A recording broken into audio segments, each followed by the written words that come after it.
kā ārstēt bērnu elpceļu slimības un kādos gadījumos var noderēt inhalators. Par to jau nākamajā sižetā. Dēlām ir 6 gadi, meitai ir 1 un 8 mēneši. Abi iet dārziņā. Davids apmeklē futbola pulciņu, viņam ļoti patīk. Man liekas, ka futbols viņam tā ir viņa dzīve. Viņš diezgan reti slimo. Lielākoties tas pārsvarā ir iesnas, kaut kāds klepus. Un mazā, pirms viņa sāka iet dārziņā, viņa, var teikt, gandrīz vai neslimoja. Bet tiklīdz mēs sākam apmeklēt bērnu dārziņu, tad sākas visādi brīnumi, un jau pa šo mēnesi viņa jau paspēja paslimot.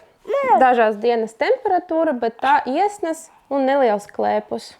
Ja ir iesnas klepus ar vai bez nelielas temperatūras, tā kā klasiska sezona saslimšana, tad jāpaliek mājās, protams, un jānodrošina mierīgu mājas režīmu, ja, ar lai bērns lietotu daudz silto šķidrumu, lai lietotu, ja.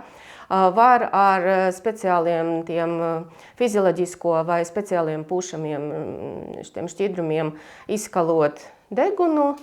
Var arī sūkajamas, ja bērnam vecums atļaus, arī sūkajamas konfektes, ja, kuras mīkstina klepu. Ja ir saskaņots ar savu ārstu, tad var sākt arī lietot sīrupus, augu valsts preparātus, sīrupus, kur arī to klepu mīkstina. Un, ja ir arī saskaņots ar jūsu ģimenesārstu vai pediatru, var arī uzsākt inhalācijas, ja mājās ir inhalators, tā kā saucamies nebulizers. Izvēloties inhalatoru, ir jāņem vērā faktori, lai tas būtu ērts uzstādīšanai arī no māmiņas puses un lietošanai no bērna puses. Respektīvi, piemēram, lai tas ir mazs pēc izmēra, ērti pārvietojams un arī viegli uzstādāms. Un kā arī, lai būtu bērnam ērti to lietot. Protams, ka viņa ir maziņa un tāda ļoti aktīva, un ar parasto inhalatoru diezgan būtu sarežģīti viņu tā kā nosēdināt un kādas tur 10 minūtes, lai viņam mierīgi sēž. Un es meklēju tādu inhalatoru, kas būtu kluss, ērts, ļoti viegli lietojams un ko varētu tā kā izmantot arī, kad bērns guļ.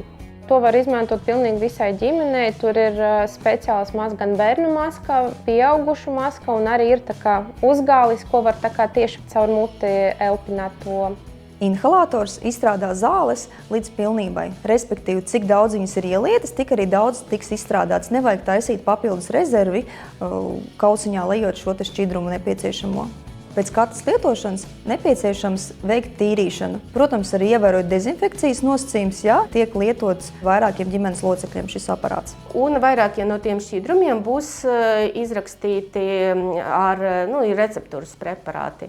Tas varētu būt parastais fizioloģiskais šķidrums, tā saucamais natrija chlorīds 0,9%. Ja? Varētu būt arī mukalītiķi, ja doktors tādus nozīmēs. Tas ir fermenti šķidrā veidā, kur palīdz atšķaidīt krēpas, un tas krēpas pēc tām klepojot tādu vieglāk izvadās no organisma. Mājās, protams, ir ļoti sauss gaiss, un ar tādu sauso gaisu ar to apkuri, protams, ka diezgan grūti panākt izārstēšanos ātri, un ar to inhalātoru palīdzību, protams, tas krietni ātrāk viss notiek.